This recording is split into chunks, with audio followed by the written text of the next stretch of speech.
Amigos de Biblia Libre, ¿cómo están? Mi nombre es Edgar Escobar, bienvenidos a Biblia Libre Prédicas, el espacio que tenemos para predicar la palabra del Señor, anunciar las buenas nuevas de salvación y el evangelio de nuestro Señor Jesucristo. Un saludo y una bienvenida muy especial a todos aquellos que ya se conectan a nuestra transmisión en vivo y también para los que nos están viendo en diferido. Muchas gracias por acompañarnos y por seguir aquí en este estudio del libro de Apocalipsis. ¿Qué le parece si comenzamos dándole gracias al Señor, orando y colocando todo en su presencia y en sus manos? Soberano Rey, poderoso, digno de ser adorado y glorificado. Colocamos este día en tu presencia, lo que vamos a estudiar en tus manos, Señor, y te pedimos que nos des luz alrededor de tu palabra. Queremos entender plenamente este capítulo que en el día de hoy comenzaremos a estudiar, que es tan profundo y tan polémico. Ayúdanos a comprenderlo de una manera asertiva. Danos luz y danos guía por medio de tu Espíritu Santo. No nos permitas, Señor, añadir al texto nuestra intención o nuestra opinión o nuestro punto de vista, sino extraer del texto lo que Él realmente quiere decir para nosotros. Por eso te damos muchas gracias y te pedimos que nos hables en el día de hoy, en el nombre del Padre, del Hijo y del Espíritu Santo. Amén y amén. Muy bien, mis hermanos queridos. En el día de hoy comenzamos uno de los temas o uno de los capítulos más difíciles de interpretar de todas las Escrituras. Si hay un capítulo polémico en la historia de la iglesia cristiana, en su interpretación y aplicación, es sin lugar a dudas Apocalipsis capítulo 20. Muchas personas incluso catalogan a aquellos que creen diferente a ellos como herejes. Pero este no es un tema fundamental de fe. Este no es un tema de salvación. Nadie puede decirle a otro hereje por creer distinto en la interpretación de Apocalipsis capítulo 20. Si bien es un tema importante y creemos de mucha edificación, no es un tema de salvación. Por eso, si usted opina diferente, le ruego que tenga la sabiduría, la prudencia y la paciencia simplemente para escuchar nuestro punto de vista, el cual intentamos extraer netamente de las Escrituras. Respete nuestra postura así como nosotros respetamos la suya. Ahora, revisemos la línea argumentativa que hasta ahora hemos llevado a cabo en el libro de Apocalipsis. En primer lugar, recordemos que fue un escrito del siglo I. Bajo esa perspectiva, no podemos interpretar Apocalipsis con los parámetros sociales, culturales, judiciales, legales de hoy, del siglo XXI. No se puede. Hay que ponernos en los zapatos de los receptores de la carta para poder entender qué fue lo que ellos comprendieron cuando Juan les mandó la carta y descifrarla de la misma manera que ellos tuvieron que descifrarla, porque es una visión encriptada, como ya lo hemos dicho en varias oportunidades. En segundo lugar, hasta aquí, el libro ha sido sumamente metafórico y simbólico. Definitivamente, la forma natural de interpretación literaria de ese texto es interpretarlo como un texto apocalíptico y simbólico. Hay hermanos que quieren interpretar el libro de Apocalipsis igual que cuando interpretan Mateo, Marcos o Lucas o Juan, porque dicen no puedo interpretar un libro de una manera y otro libro de otra. Sin embargo, nosotros no creemos así. Creemos que la interpretación del libro depende del género literario del libro. Evidentemente, Apocalipsis es un género literario completamente diferente a los evangelios o a las cartas paulinas o al libro de los Hechos o a cualquier otro texto, incluso de la Biblia. Solamente algunos pasajes de Daniel, Isaías, Jeremías, Ezequiel podrían compararse con una interpretación apocalíptica. Así que esos textos, al igual que el Apocalipsis, deben ser interpretados simbólicamente, como efectivamente los apóstoles y Jesucristo lo hicieron. Aquí hemos visto una gran cantidad de metáforas y símbolos por todas partes, y eso hay que tenerlo muy en cuenta. En tercera instancia, hay un argumento circular. Hay una serie de 7 visiones que se han presentado en todo el texto, y aquí en el capítulo 20, creemos nosotros, comienza la 7ª visión. Y eso es interesante. Eso es muy importante para que nosotros podamos interpretarlo correctamente. Esto se llama el argumento del paralelismo de Hendrickson. Él dice que hay 7 ciclos. El primer ciclo es Cristo en medio de los candeleros, del capítulo 1 al capítulo 3:22. El segundo ciclo, la visión del cielo y los 7 sellos, capítulo 4:1 al 7:17. El tercer ciclo, las 7 trompetas del capítulo 8:1 al capítulo 11:19. El cuarto ciclo, el dragón perseguidor del capítulo 12:1 al 14:20. Todo eso ya lo vimos. El quinto, las 7 copas del capítulo 17:1 al 16:21. el sexto, la caída de Babilonia, del capítulo 17:1 al 19:21, y hoy comenzamos el séptimo, la gran consumación, del capítulo 21 al 22:21. Ahí están. ¿Qué nos narra en cada uno de esos ciclos? Exactamente la misma historia. Desde la primera venida de Cristo, pasando por la historia completa de lo que tendrá que vivir la iglesia, la sociedad y el mundo, hasta el final regreso de nuestro Señor para traer en gloria su reino físico a la tierra. Eso es lo que nos narra cada una de estas visiones y lo hemos venido comparando. Si usted no ha visto nuestros otros videos, le sugiero que los vea y se da cuenta cómo hemos venido comparando cada uno de estos ciclos y nos hemos dado cuenta que definitivamente la historia que cumple es la misma.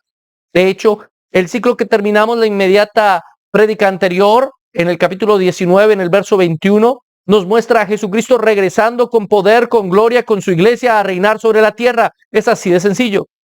A acabar por completo con sus enemigos, los ha destruido y ahora viene a reinar con su iglesia. Eso hay que tenerlo en cuenta para poder interpretar el capítulo 20, porque definitivamente el capítulo 20 es otro ciclo.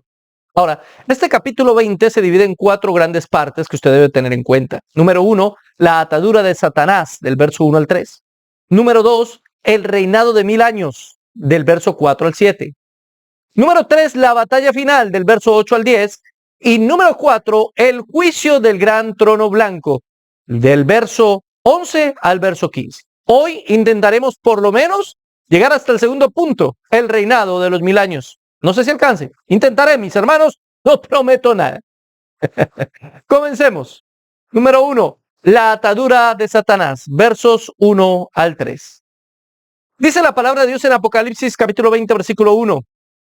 Vi a un ángel que descendía del cielo con una llave del abismo y una gran cadena en la mano, y aprendió al dragón, la serpiente antigua, que es el diablo y Satanás, y lo ató por 1000 años. Tenemos que tener en cuenta varios aspectos importantísimos. Primero, ve un ángel que viene del cielo. Y si es un ángel que viene del cielo, no es un ángel malvado, es un ángel de Dios, es un ángel que ha estado en la presencia de Dios, es un ángel diferente a los otros ángeles que ha visto, seguramente. ¿Diferente al ángel que se paró sobre el sol? Sí. ¿Diferente a los ángeles de las trompetas? Sí, diferente. Este ángel viene con una cadena a atar a Satanás, al diablo, un ángel del cielo. Ahora dice, vi a un ángel. Generalmente cuando el libro de Apocalipsis dice vi entonces o entonces vi, hace un enlace en las visiones que está encriptando, enlazando la nueva visión con la visión anterior, haciéndonos entender que cumple la función de ser un solo ciclo. En este caso no existe ese enlace, no dice entonces vi, simplemente dice vi. Como simplemente dice vi, entendemos que es una nueva visión y un nuevo ciclo, que está comenzando de nuevo a explicar desde un ángulo diferente la misma historia. La primera venida de Cristo, la época de la iglesia, la segunda venida de Cristo y el juicio eterno del Señor. Esa es la historia. Así que aquí ya podemos entrever cómo nos está mostrando el séptimo ciclo.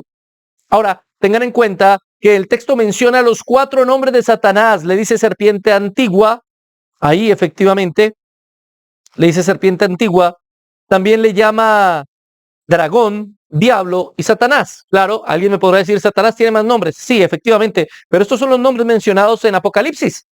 Son los nombres que necesitamos entender para comprender de quién nos está hablando el texto. O sea, el autor quiere dejarnos absolutamente claro que está hablando de ese personaje en particular, que está hablando del dragón, del cual ya vimos hacía parte de la Trinidad satánica, junto con la bestia del mar y la bestia de la tierra, es decir, el anticristo y el falso profeta. Así que aquí queda absolutamente claro. Si bien en el capítulo 19 nos muestra el destino del falso profeta y del anticristo, en el capítulo 20 nos va a mostrar el destino de Satanás. Pero, ¿es esto consecutivo como piensan nuestros hermanos dispensacionalistas? ¿Hay aquí una línea temporal? Ya nos mostró cómo acabó al falso profeta y al anticristo y ahora temporalmente nos va a mostrar cómo el final enemigo es derrotado, Satanás. Bueno, yo creo que no. No hay una argumentación para decir que esto es después de lo sucedido en el capítulo 19, porque en el capítulo 19 vemos la destrucción total de sus enemigos. Y cuando interpretamos el capítulo 20, no tiene sentido interpretarlo si ya no existen enemigos. De hecho, lo que nos dice aquí es que van a haber unos enemigos. Pero nuestros amados hermanos dispensacionalistas y también algunos hermanos premilenialistas históricos piensan que esto es una secuencia histórica, que efectivamente lo que se narra en el capítulo 20 precede, o más bien va después de lo que se narra en el capítulo 19. Nosotros creemos que el orden del libro de Apocalipsis no es un orden cronológico, es un orden teológico. Lo que nos está exponiendo son ideas, no eventos cronológicos y exactos. Porque hasta este punto, ya Cristo ha regresado 6 veces en el libro, mi hermano. 6 veces. ¿Habrán 6 venidas de Cristo? Pues claro que no. Entonces, nos está narrando la misma historia. Por eso no podemos creer, particularmente, y créanme, yo lo estudié durante muchos años, fui predicador dispensacional durante mucho tiempo, conocí la teología dispensacional, pero al confrontarla con la Biblia y al confrontarme yo mismo con la palabra, tuve que decidir si creía lo que la palabra decía o lo que se me había enseñado, porque estaba leyendo con las gafas dispensacionales el libro de Apocalipsis. Así que tuve que hacer esas gafas a un lado, no ponerme ninguna gafa y decir, ¿qué habrán pensado los hermanos que recibieron esta carta? ¿Habrán interpretado esto como algo simbólico o habrán interpretado esto como hechos reales consecutivos uno detrás del otro? Y la respuesta inevitable es que estas personas tuvieron que haber interpretado todo esto como símbolos. Evidentemente, si no, no habría tenido el más mínimo sentido. Y aparte de eso, tuvieron que haber interpretado esto como una sola historia en varios núcleos distintos. Porque ¿dónde se ubicarían ellos en la historia? Simplemente no estarían en toda esa historia. Si todo esto es una serie de hechos a futuro, pues hay una cadena de hechos larguísima de la cual no harían en ningún sentido parte aquellos que recibieron la carta. Y como el mismo texto nos dice, esta carta es para todos los cristianos, esta carta es para todos los que hemos creído en Cristo desde el principio hasta el final. Ahora, en el contexto inmediato, en el capítulo 19, vemos cómo se usan una cantidad de símbolos. Es absolutamente simbólico y ese es un dato de vital importancia. Hay una espada que sale de la boca de Jesús. ¿Es una espada literal? No, obviamente está hablando de la palabra de Dios. Conclusión, es un símbolo, ¿sí o no? ¿Estamos de acuerdo? Dispensacionalistas,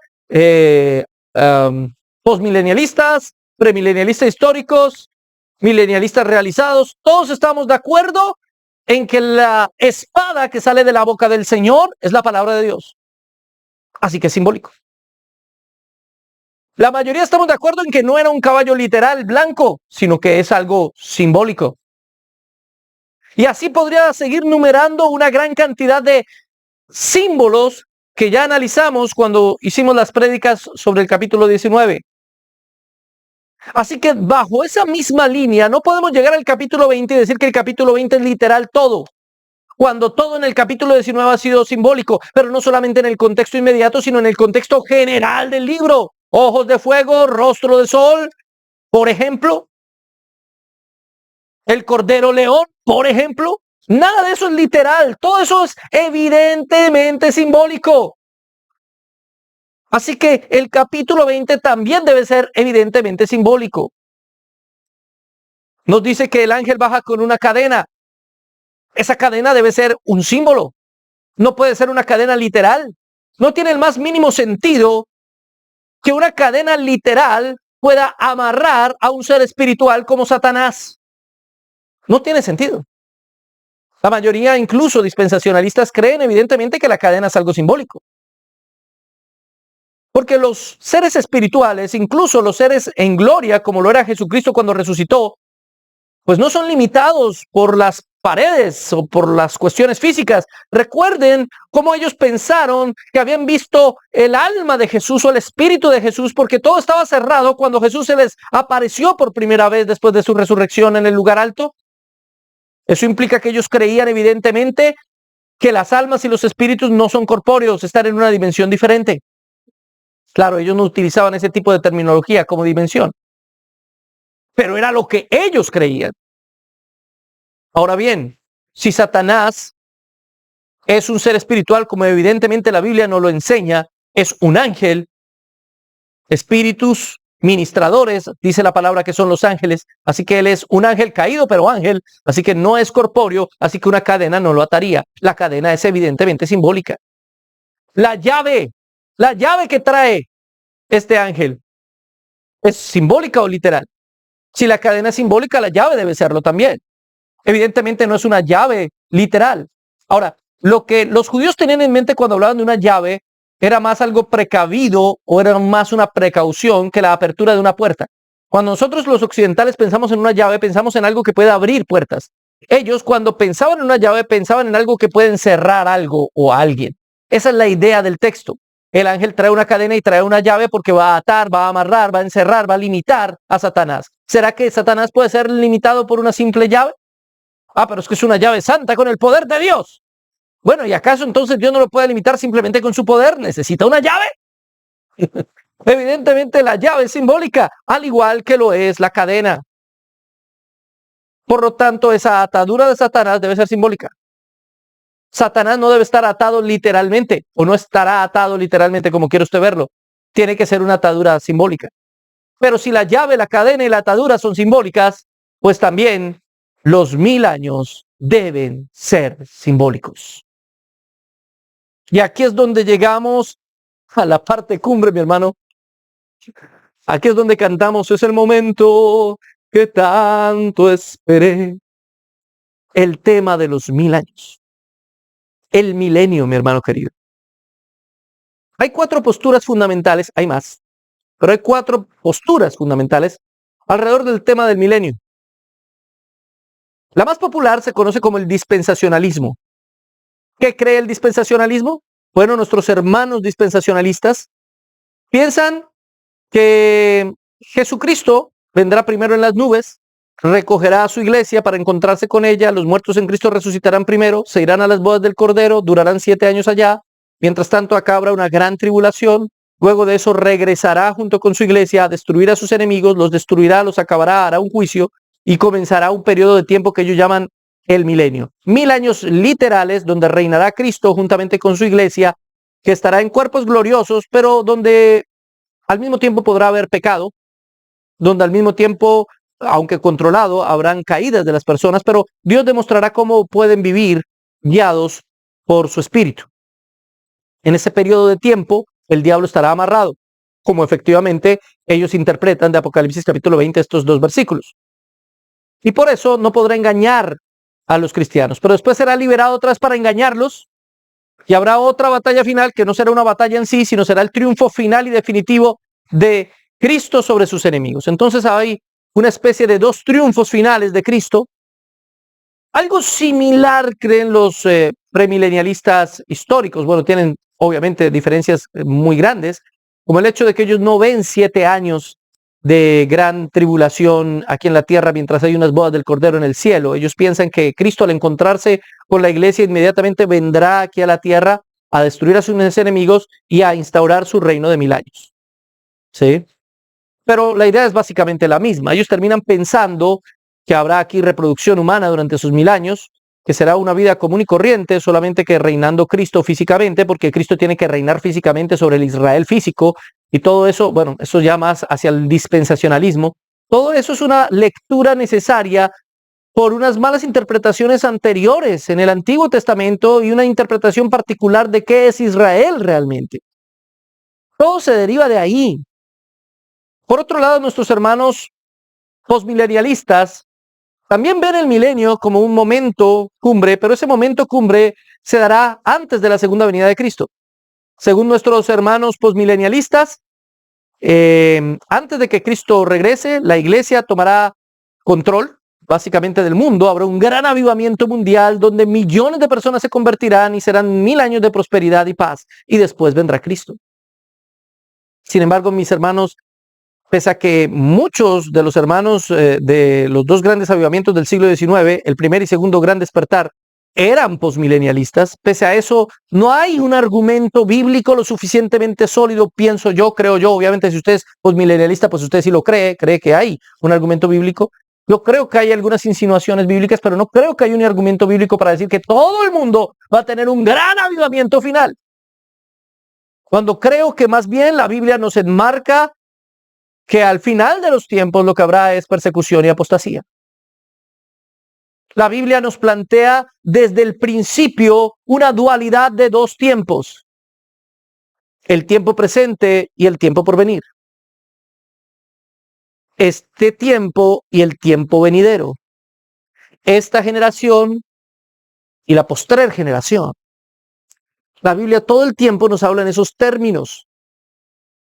No mete un tercer momento. No mete un milenio en la mitad del mundo presente y el mundo venidero. No lo hace Jesucristo cuando habla precisamente del futuro.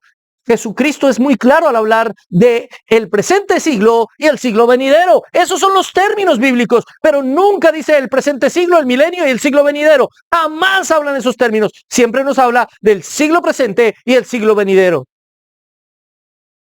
Y el único pasaje en todas las escrituras que nos está hablando de un milenio literal es, sin lugar a dudas, Apocalipsis 20, lo menciona más de 5 veces, pero recuerde usted que Apocalipsis 20 está en un contexto completo de simbolismo.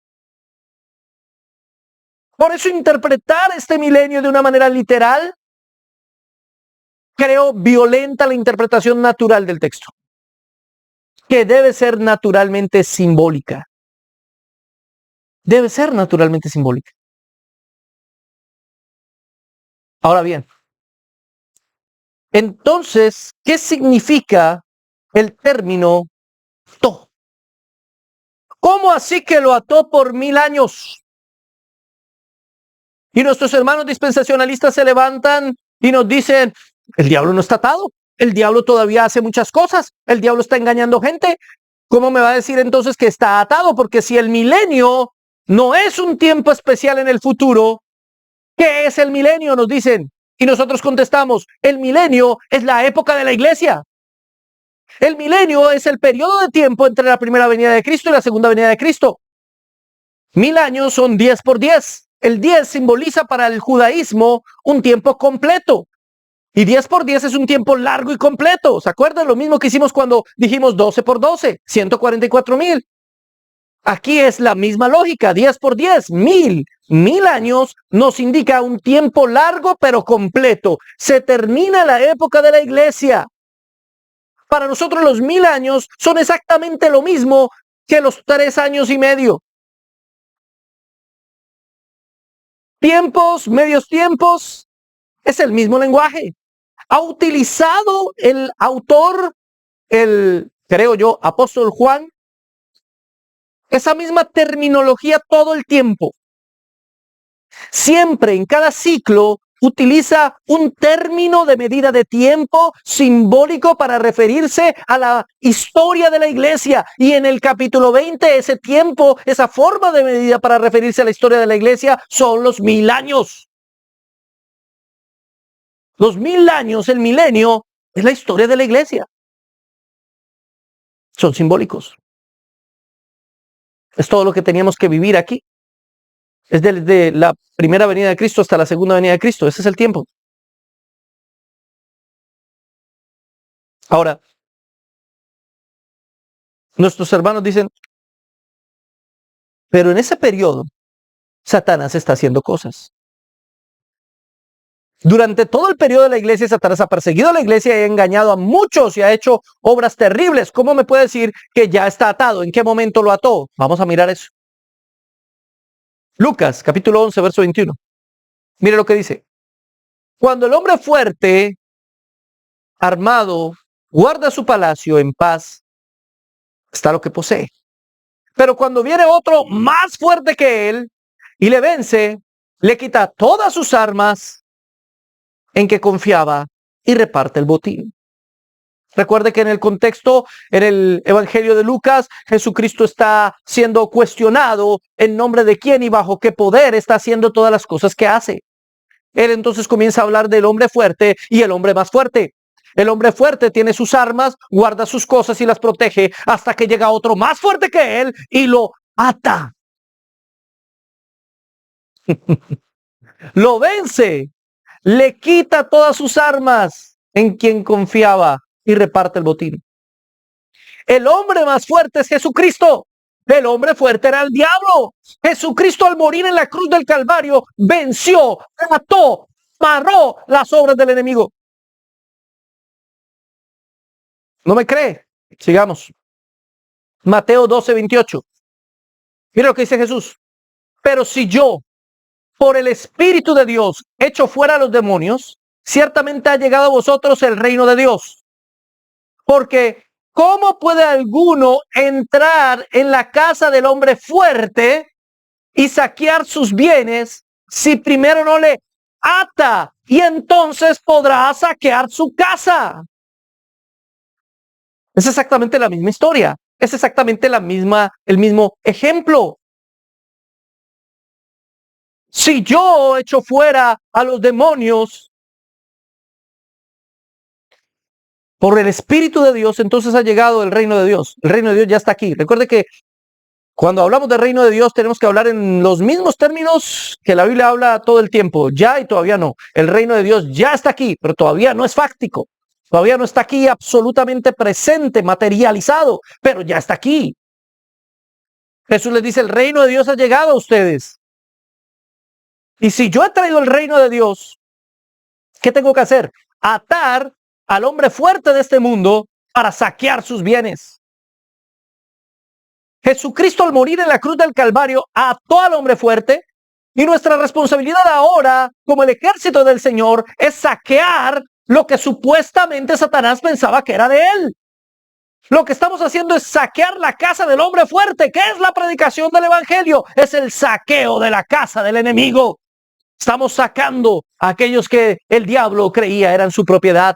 Cuando predicamos la palabra, anunciamos las buenas nuevas de salvación y el evangelio de nuestro Señor Jesucristo, estamos vaciando la casa de Satanás y estamos llevando a todas estas personas al conocimiento de la verdad gloriosa que es en Cristo Jesús.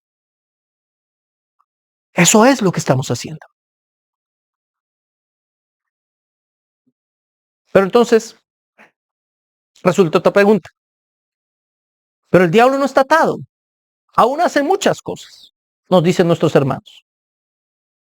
Y para eso tenemos que interpretar qué no es esa atadura. Número uno, la atadura no es que no pueda tentar.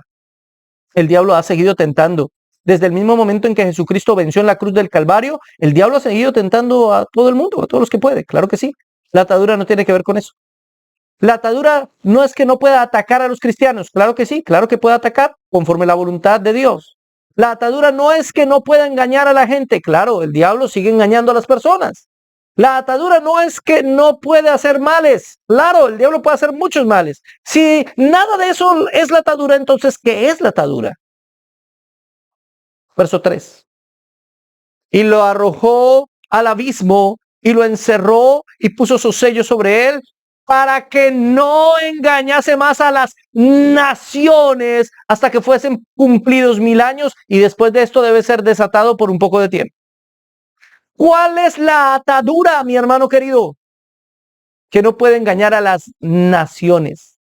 La atadura es bastante específica. No es que no pueda hacer mal, no es que no pueda engañar, no, es que no puede engañar a las naciones en general. Antes de la primera venida de Cristo, todas las naciones de la tierra estaban engañadas por Satanás. Solamente una nación había tenido la revelación de Dios, y esa nación había sido el Israel étnico. Las demás naciones de la tierra estaban engañadas. Si alguien de otra nación de la tierra conocía al Dios verdadero, no era el derrotero que se llevaba en aquel entonces, no era lo común, no era lo esperable, era una excepción. Por el contrario, hoy en día la palabra de Dios es predicada en todas las naciones de la tierra, y cualquier persona de cualquier lengua, tribu o nación puede escuchar el lenguaje y el mensaje del evangelio de nuestro Señor Jesucristo. Bajo ese precepto entendemos qué es eso de atar a las naciones. Quiere decir que cualquier persona de cualquier nación puede conocer la verdad de Cristo, puede conocer realmente al Dios verdadero.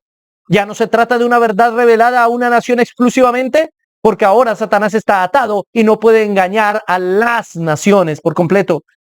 Por eso en todas las naciones del mundo hay personas que creen en Jesucristo. De todas las etnias, grupos étnicos o razas del mundo, entre comillas, eso de razas, hay personas que creen en Cristo. En segundo lugar, que las naciones no pueden ser engañadas de forma general. Hoy existe un organismo que se llama las Naciones Unidas. Si bien no es un organismo cristiano, y está muy lejos de serlo, las Naciones Unidas de todas maneras no pueden prohibir ninguna religión, y mucho menos el cristianismo. Los principios bajo los cuales fueron instituidas esas naciones como un organismo multilateral fueron principios básicamente cristianos. Satanás engaña personas, engaña individuos, ¿sí? Pero no puede engañar a toda la nación. No puede, como hacían antaño, impedir que la nación reciba el conocimiento de Dios. Porque desde la muerte de Jesucristo se ha permitido que los gentiles conozcan al Dios verdadero. Para eso vino Jesucristo, para hacer de los dos pueblos uno solo. Antes solamente Israel no estaba en engaño. Hoy tenemos que decir que son más los engañados en Israel que en el resto de las naciones. Pero aún así, en Israel también hay un remanente. Aún así, en Israel también hay personas que adoran y glorifican el nombre del Señor. Por eso, tenemos que sacarnos de la mente eso de que atar a Satanás es que ahora Satanás queda amarrado y no puede hacer nada y se queda encerrado en un abismo por 1000 años. No, lo que quiere decir es que ahora está incapacitado para impedir que el evangelio llegue a todas las naciones de la tierra. Ese es su abismo, ese es su castigo, pero al final de los tiempos será soltado por un breve periodo de tiempo. Ahí es cuando Satanás ataca a la tierra. Ahí es cuando el anticristo y el falso profeta atacan primero a los creyentes y luego incluso a sus propios seguidores. Ese es el periodo corto de tiempo donde él será soltado y las naciones enteras serán engañadas, pero ya nosotros habremos creído en Cristo. Él engañará a las naciones en conjunto para que persigan a los cristianos. En este momento no. En este momento las naciones en conjunto no persiguen a los cristianos, sino las naciones por ahí en China, por ahí en la India, en algunas regiones, persiguen a los cristianos. Pero cuando él sea desatado, habrá una persecución global en contra de los cristianos, en lo que llamamos nosotros precisamente la gran tribulación, por la cual nosotros los cristianos tendremos que pasar. Y en esto nos diferenciamos mucho de nuestros amigos dispensacionalistas que piensan que la iglesia no va a pasar la gran tribulación. Mientras tanto, nuestros amigos premilenialistas históricos, nuestros hermanos en Cristo premilenialistas, creen diferente a nuestros hermanos en Cristo dispensacionalistas. Ellos piensan que la iglesia sí va a pasar la gran tribulación. Ya hemos hablado muchas veces aquí sobre esos temas y hemos explicado bíblicamente por qué nosotros creemos que la iglesia sí va a pasar la gran tribulación. Ahora bien, esto y esta interpretación como la acabamos de hacer está acorde con el resto de la simbología del Apocalipsis. Completamente acorde. Los 1000 años no son literales, sino un periodo completo de tiempo, 10 por 10 por 10. Son una expresión simbólica para hablar de la era del Evangelio. De eso nos habla el milenio. Colosenses capítulo 2, verso 14. Anulando el acta de los decretos que había contra nosotros, que nos era contraria, quitándola de en medio, clavándola en la cruz y despojando a los principados y a las potestades, los exhibió públicamente, triunfando sobre ellos en la cruz. Pablo, con un lenguaje distinto, nos da a entender básicamente la misma idea. Este ya no es el reino de Satanás. Jesucristo reina como hombre Dios sobre toda su creación. Siempre ha reinado como Dios, pero ahora en su naturaleza humana también reina. Como descendiente de David también reina. Y ha quitado ese reinado a Satanás, que era el príncipe de este mundo. En algún sentido sigue siéndolo. Sin embargo, su acción es absolutamente limitada. A eso es a lo que se refiere Pablo. Todo eso lo ganó Jesucristo triunfando sobre principados y potestades en la cruz del Calvario.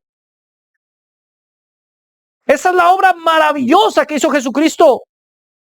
Jesucristo no obtuvo un triunfo parcial en la cruz. No obtuvo un triunfo a medias en la cruz.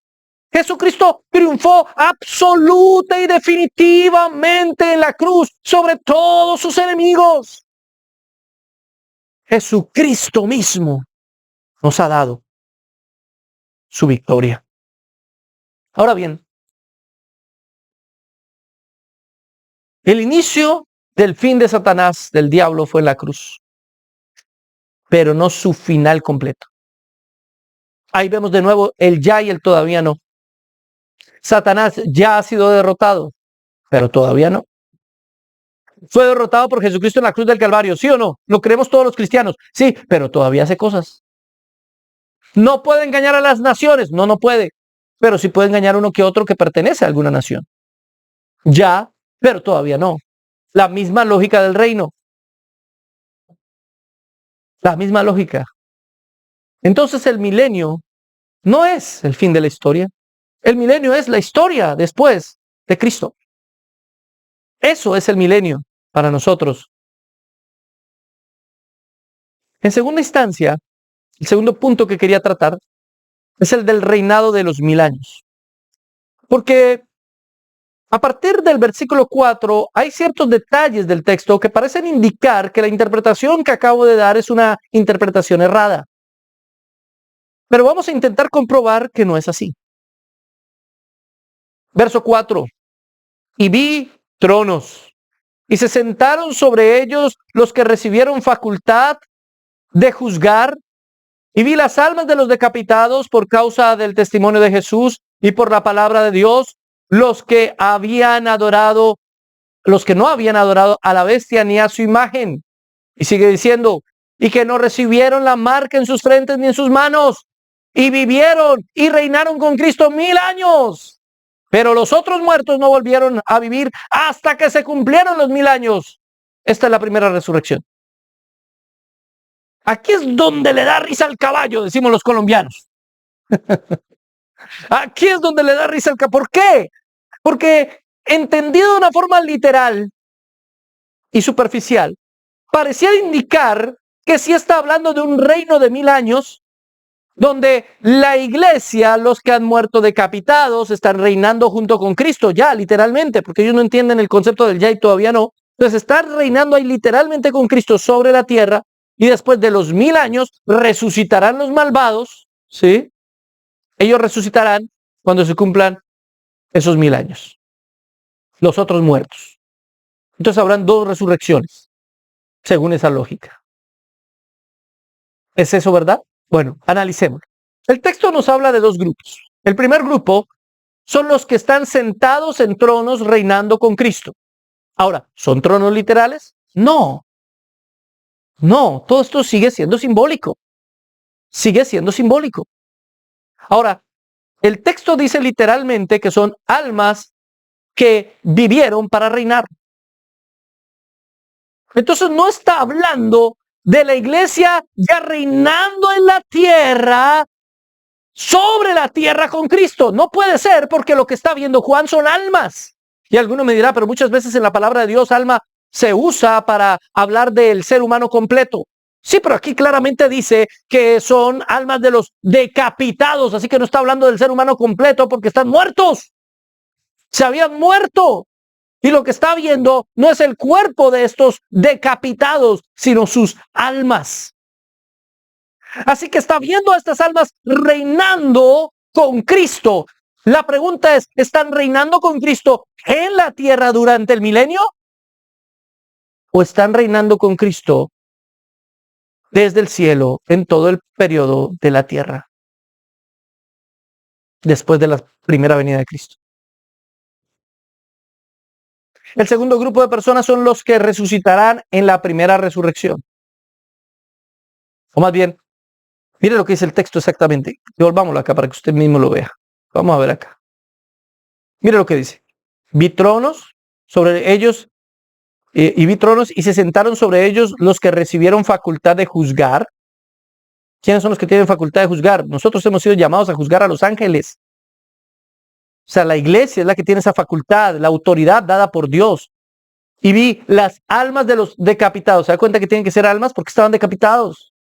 Por causa del testimonio de Jesús y por la palabra de Dios. Los que no habían adorado a la bestia de su imagen. Y después ahí sí dice. Y que no recibieron la marca en sus frentes ni en sus manos. Uno de los problemas para interpretar esto es que ellos ven la marca como una marca final. Por ejemplo. ¿Sí?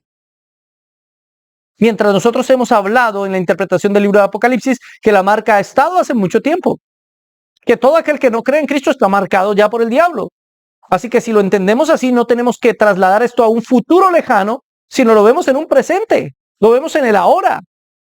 Por eso dice, y vivieron y reinaron con Cristo por 1000 años. Atención, si ve las almas reinando, que son decapitados, dice que vivieron y reinaron con Cristo por 1000 años. Y ahí es donde nuestros hermanos dispensacionalistas nos dicen, si se dan cuenta, está hablando de la primera resurrección. Ellos resucitaron y ahí reinaron con Cristo en la tierra. Jamás el texto dice que fue en la tierra. Nunca. El texto no dice que ese reino fue en la tierra. Dice que reinaron con Cristo por 1000 años. ¿Cuándo qué? Cuando vivieron. Entonces, ¿quiénes son? ¿Quiénes son? Miremoslo. El problema es que esa resurrección del segundo grupo se denomina primera. ¿Cómo así? Vuelvo y leo. Capítulo 20, verso 4. Dice que vio tronos y vio sobre ellos a los que recibieron la facultad de juzgar y vio las almas de los decapitados por causa del testimonio de Jesús y por la palabra de Dios, los que no habían adorado a la bestia ni a su imagen y que no recibieron la marca en sus frentes ni en sus manos y vivieron y reinaron con Cristo 1000 años. Vivieron y reinaron con Cristo, ok. Pero luego dice, pero los otros muertos no volvieron a vivir hasta que se cumplieron los 1000 años. Esta es la primera resurrección. Eso dice el verso 5. No sé si me entienden.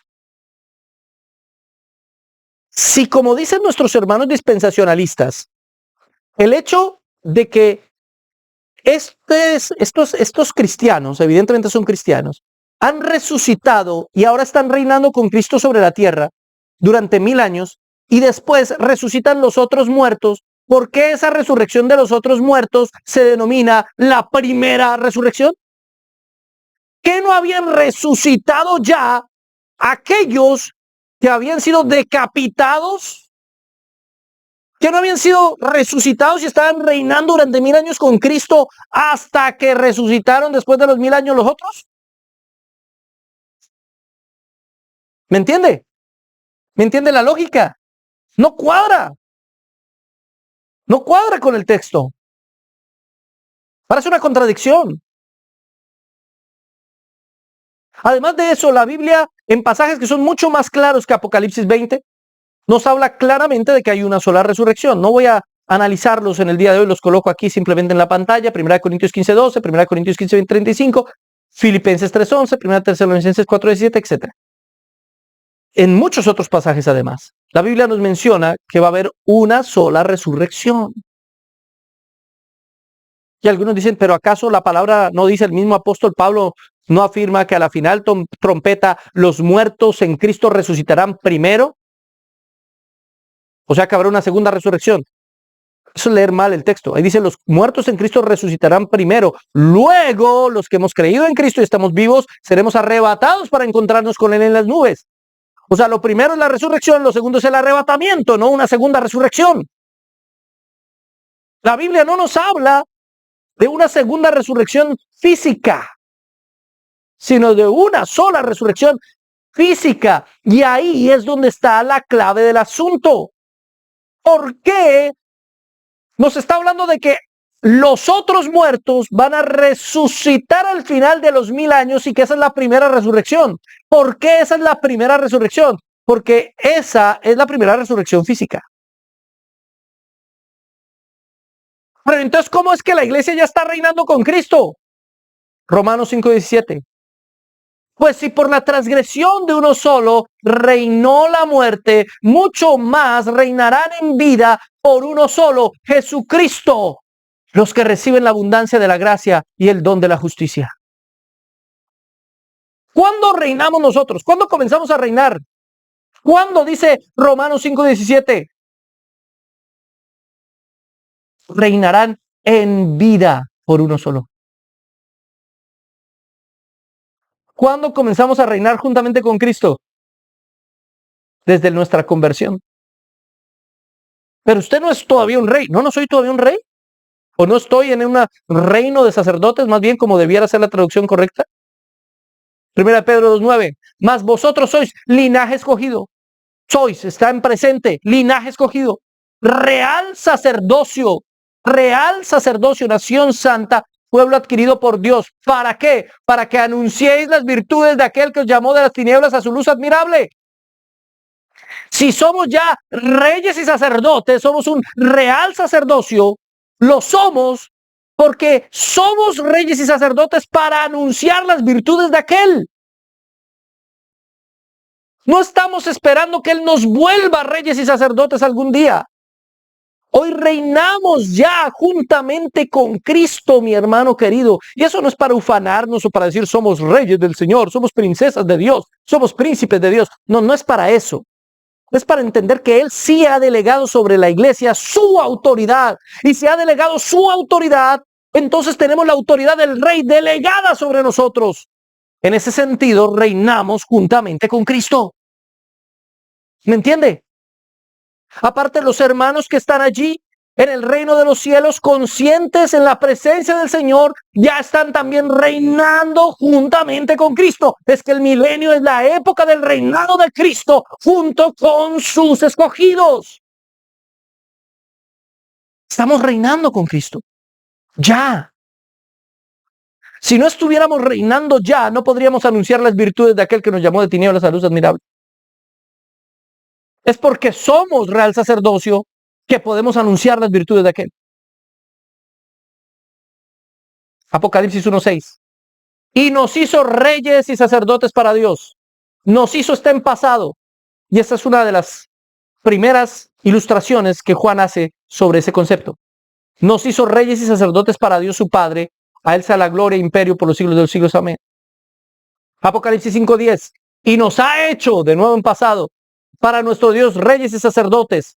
Y reinaremos sobre la tierra. Y reinaremos está en futuro. ¿Por qué?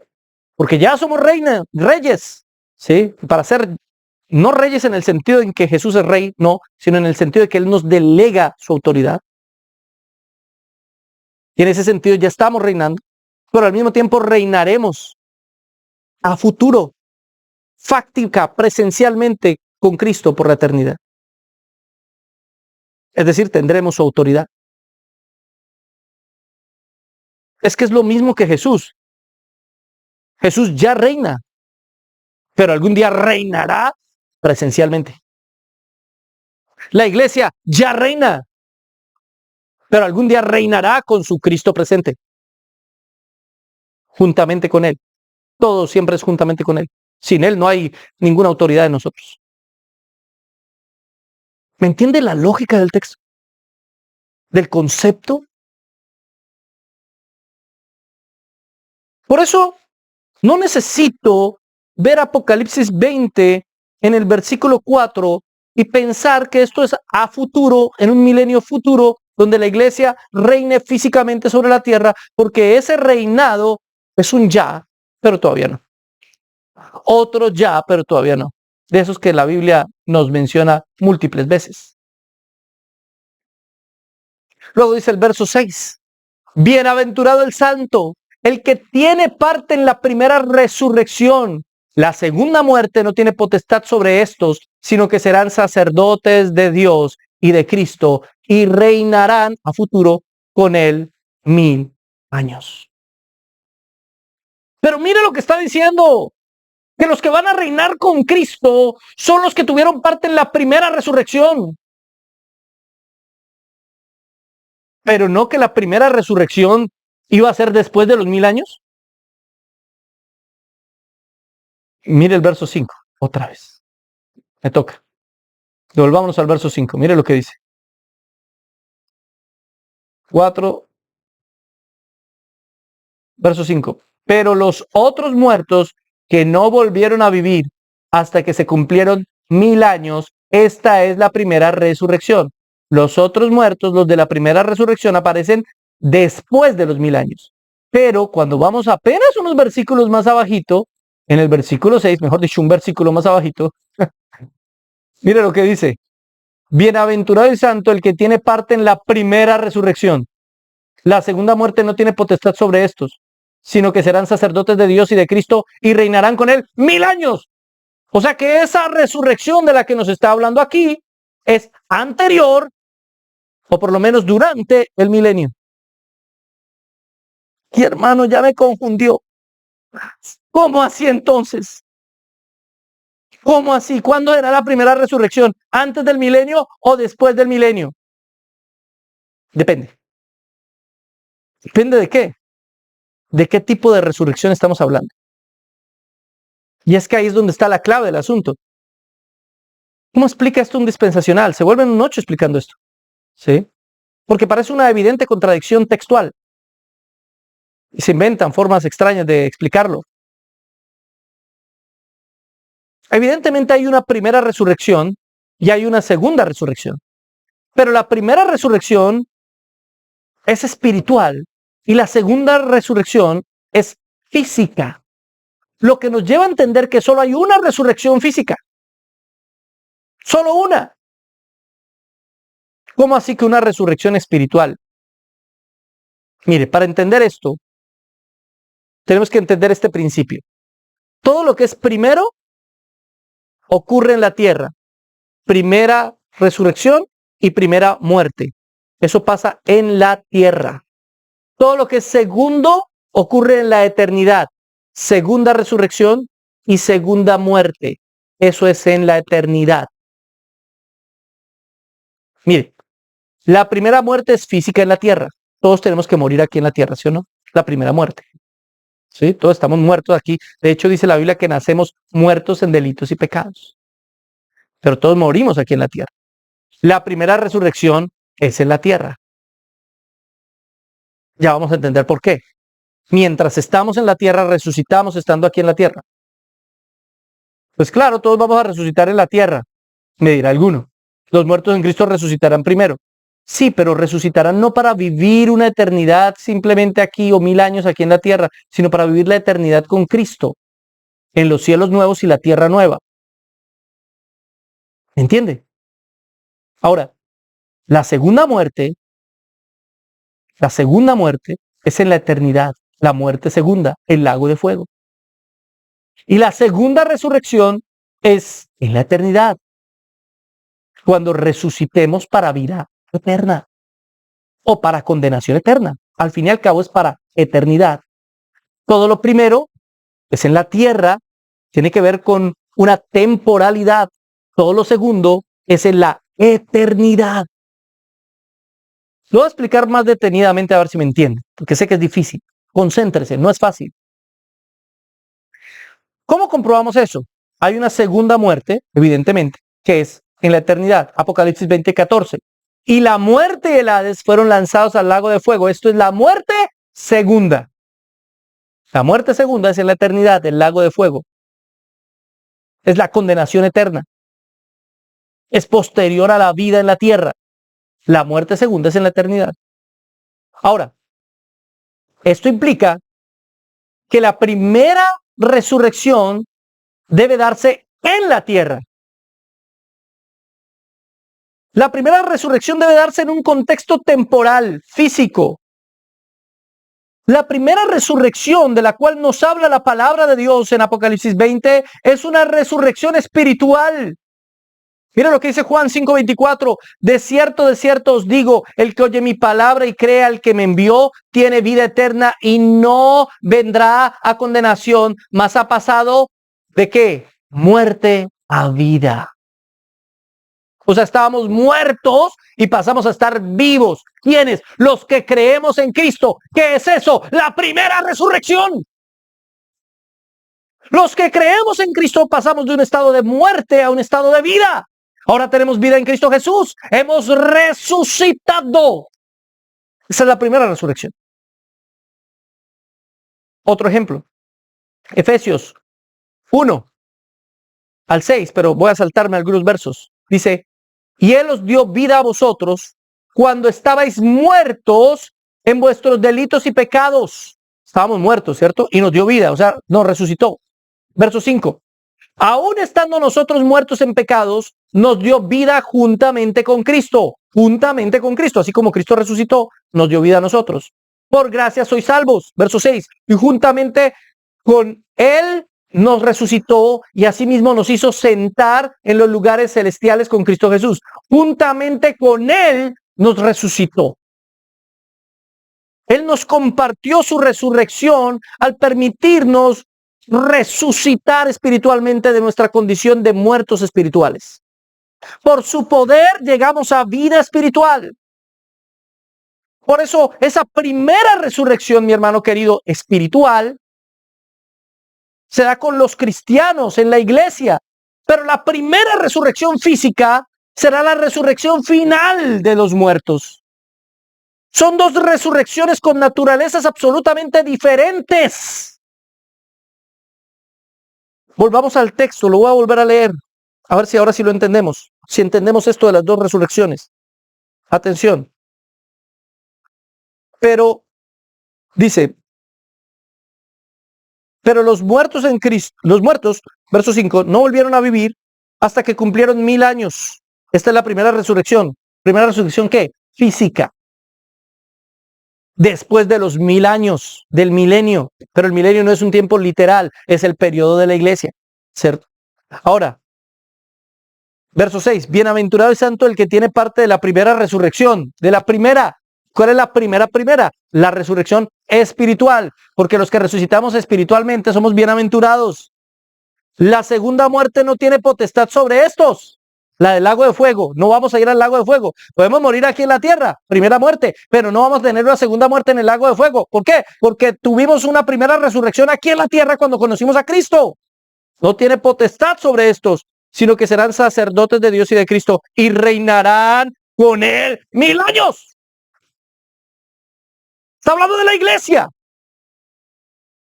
La iglesia es el cuerpo resucitado de creyentes, de personas que estábamos muertas en delitos y pecados, y que Él nos ha dado vida.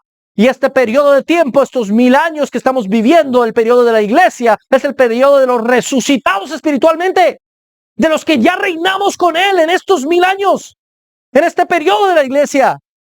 Los que tuvimos la primera resurrección, pero la primera resurrección espiritual. Porque la primera resurrección física, como el verso 5 lo dice, es una resurrección después del periodo de la iglesia, después de los 1000 años.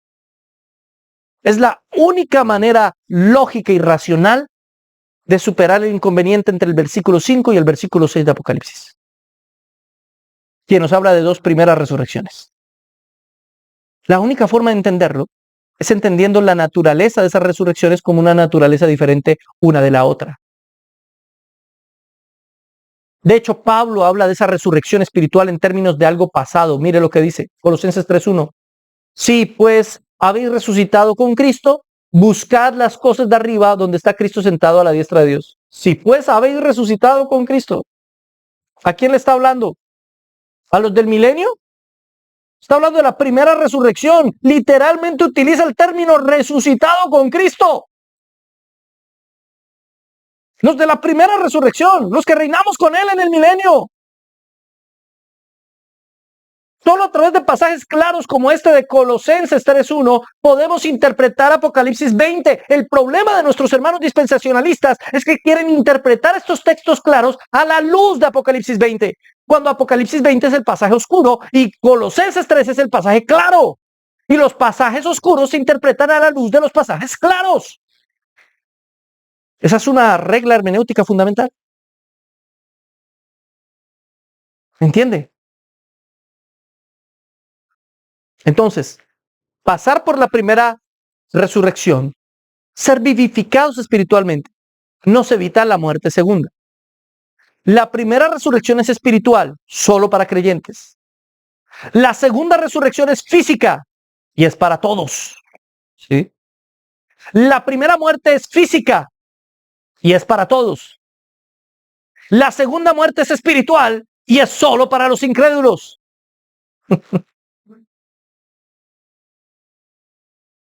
¿Entiende la lógica de estos versos, mi hermano? ¿Entiende que no necesito para interpretarlos un milenio literal? ¿No necesito 1000 años literalmente? ¿Cómo pensar que una doctrina tan importante como que habrán 1000 años literales donde reine Cristo con su iglesia y los redimidos, donde habrá un templo, porque además los dispensacionalistas creen que se reconstruirá el templo y que habrá nuevamente sacrificios, no sé para qué, si ya Jesucristo es el único sacrificio de una vez y para siempre, así que no entiendo para qué van a reconstruir el templo y van a haber sacrificios, e incluso que habrá reproducción, como para qué, que habrá muerte, habrá niños y habrá vejez y una cantidad de cosas que no entendemos por qué, ¿sí? Como una especie de juego entre Dios y los hombres, como para demostrarles cómo es que yo tenía planeado que el mundo fuera, pero ustedes se equivocaron y dañaron mi plan. ¿Sí? Es como esa la lógica que usan. No, mi hermano, no es así de sencillo, o más bien así de complicado. Yo eso lo veo más complicado. Finalmente, cuando entendemos esta lógica, entendemos que simplemente está hablando de manera simbólica. Cuando utiliza muerte y resurrección en Apocalipsis también nos habla de manera simbólica. Pero también hay una muerte y resurrección que no son simbólicas, que son literales y que las encontramos en otros textos. Pero el concepto de milenio no lo encontramos sino en el libro de Apocalipsis. Sí, yo sé que algunos hermanos sacarán Isaías por allá para decirme, aquí habla del milenio, pero ¿dónde dice ahí milenio? Habla de un estado de vida que después analizaremos lo que significa, pero no está hablando del milenio. Finalmente, en el verso 6 dice, y reinarán con él 1000 años. Segunda a los Corintios 5:20. Así que somos embajadores en nombre de Cristo, como si Dios rogase por medio de nosotros. Os rogamos en nombre de Cristo, reconciliaos con Dios. Somos embajadores en nombre de Cristo. Reinamos con Cristo. Iglesia de Cristo. Ya Cristo está reinando por medio nuestro. Y eso no quiere decir que nosotros tengamos que llegar a los altos niveles y esferas del poder político. No, no, no, no, no. Quiere decir que Él manifiesta su autoridad, dominio y gobierno por medio de la iglesia. Que la iglesia es la conciencia moral de la sociedad, que la iglesia puede acusar el pecado, que la iglesia puede demostrar la verdad del evangelio, que no necesitamos esperar un reino futuro de 1000 años para ver la autoridad de Dios manifiesta sobre este planeta caído. Ya Jesucristo reina y junto con Él nosotros, los que hemos resucitado espiritualmente, los que hemos tenido una nueva vida, los que ahora vivimos en Cristo y hemos sido vivificados por el Espíritu Santo de Dios. No sé si me entiende y tal vez es la primera vez que usted escucha este tipo de interpretación y tal vez le suena bastante difícil de entender. Lo sé. Para mí fue muy difícil de asimilar y tuve que estudiarlo durante mucho tiempo para llegar a estas convicciones. Pero por lo menos le pido que abra su mente y su corazón. ¿Sabe por qué? Así no me crea. Pero esta doctrina, mi hermano querido, nos trae una tranquilidad y una paz tan grande. Saber que ya, aunque todavía no, pero ya estamos reinando con Cristo, que ya hemos resucitado con Cristo, que ya tenemos su bendición. Es un consuelo. Es un alivio, es una tranquilidad y es una confianza en el Señor. Si usted ha entendido esto, ore conmigo, por favor, en este día. Amado Señor, te damos muchas gracias por este mensaje que nos has permitido compartir. Ayúdanos a entender que el que resucita una vez no tendrá que morir sino una vez. Pero el que resucita 2 veces, morirá 2 veces. Ayúdanos, Señor, a entender. Ayúdanos a entender todos los principios bíblicos. Yo sé que esto se vuelve un poco enredado, que uno a veces se confunde y se enreda con los conceptos. Ayúdanos a entenderlos cada vez mejor. Ayúdanos a entender que hemos resucitado espiritualmente, que tenemos vida en ti, que este periodo ya es el periodo milenial que estábamos esperando, donde tú ya estás reinando juntamente con nosotros, que has delegado tu autoridad sobre tus siervos y tus discípulos, tu iglesia, y no para gobernar de facto sobre la tierra, porque ese no es el propósito, pero sí para traer el gobierno espiritual de tu palabra, el reino de Dios como un reino espiritual que después se manifestará en el postrer tiempo como un reino material. Gracias te damos, Señor, en el nombre del Padre, del Hijo y del Espíritu Santo. Amén y amén. No hemos terminado con el capítulo 20, todavía faltan cosas bien polémicas, bien difíciles, pero la próxima semana seguiremos trabajando. Gracias por habernos acompañado y recuerde que hoy tenemos el noticiero de Biblia Libre con las mejores y las peores noticias del mundo cristiano en la actualidad. Recuerde que tenemos video martes, viernes y domingo. Página de internet biblialibreinternacional.com. Nuevo canal de YouTube Vía Libre con solo música para que usted adore al Señor. Gracias por haber estado con nosotros y sigan aquí en Biblia Libre Prédicas.